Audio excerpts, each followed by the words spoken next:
When my mother called in early December, she sounded unusually cheerful. "We're doing a family Christmas this year," she said. "All of us together. You should come home." The phrasing alone made me pause. My family didn't really do reunions. Holidays had always been scattered things. Different schedules, short visits, people leaving early for other plans. My brother usually had somewhere better to be. But my mother kept talking. "We thought it would be nice. Grandpa's getting older. It might be one of the last big Christmases where everyone's here." That part worked. I hadn't seen my grandfather in months, and the thought of him sitting alone through the holidays didn't sit well with me. So I agreed. The drive took almost 6 hours through gray winter highways and towns that had already started hanging Christmas lights across their main streets. I remember thinking that maybe this year would feel different. When I pulled into the driveway, the house looked exactly the same as it always had: lights along the roof, the big wreath on the front door, warm yellow light coming from the living room windows. It looked like a Christmas card. Inside, though, the house was quiet.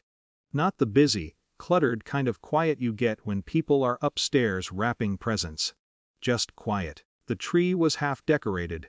Boxes of ornaments sat open on the floor. No music, no voices. I set my bag down and called out, "Hello." No answer. Then I heard the slow, creaking sound. Back and forth. Back and forth. It came from the living room. My grandfather sat in his old rocking chair near the window, wrapped in a thick cardigan. He looked up when I walked in. For a second his face showed pure relief. "Well," he said softly. "I was wondering when someone would get here." I looked around the room. "Where is everyone?" He frowned slightly, as if the answer should have been obvious. "I thought they were picking you up from the airport." "I drove," I said. That was when I noticed the note. It sat on the kitchen counter, folded neatly beside a bowl of candy canes. My mother's handwriting covered the front. I unfolded it slowly. "Sweetie, last-minute opportunity. Your brother found an incredible Europe trip deal, and we couldn't pass it up. We'll only be gone a week. You're so good with Grandpa, and we knew you'd understand. There's food in the freezer and his medication schedule is on the fridge. See you when we get back. Love, Mom." I read the note twice. Then a third time. The house remained completely silent. Behind me, the rocking chair creaked again. I folded the paper carefully and placed it back on the counter. Grandpa was watching me. "Something wrong?" he asked. I forced a small smile. "No," I said. "Just travel plans." He nodded, accepting the explanation without pressing further. I stood there for a moment, feeling the first wave of anger rising. They had told me to come home for a reunion. Instead, they had arranged a week-long vacation and left me as the caretaker.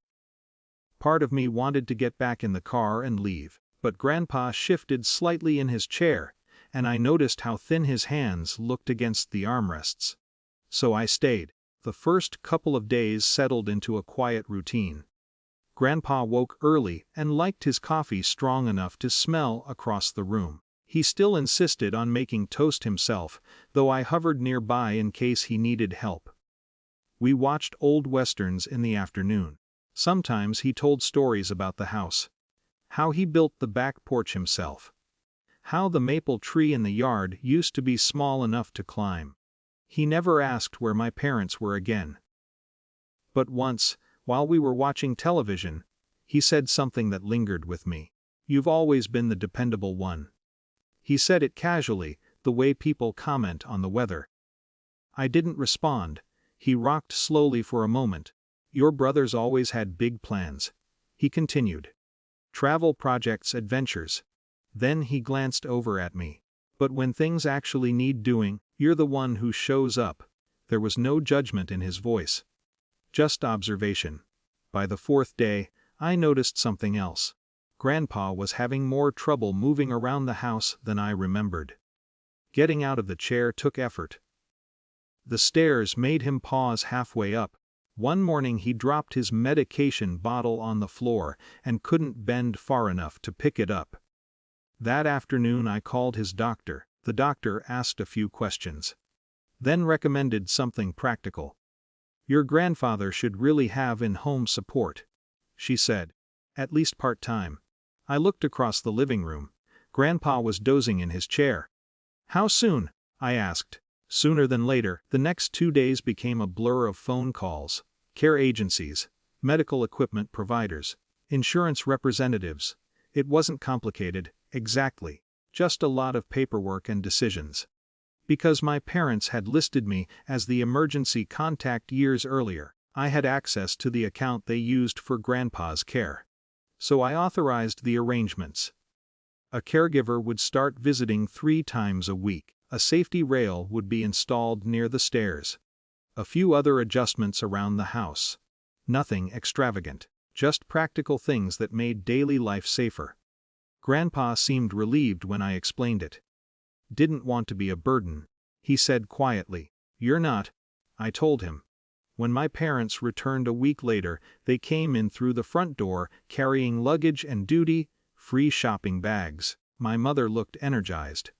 You would not believe Rome at Christmas, she said, setting her coat down. My father laughed. Best deal your brother ever found. Then they stopped.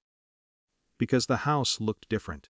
A medical supply company had installed a small support bar along the hallway wall.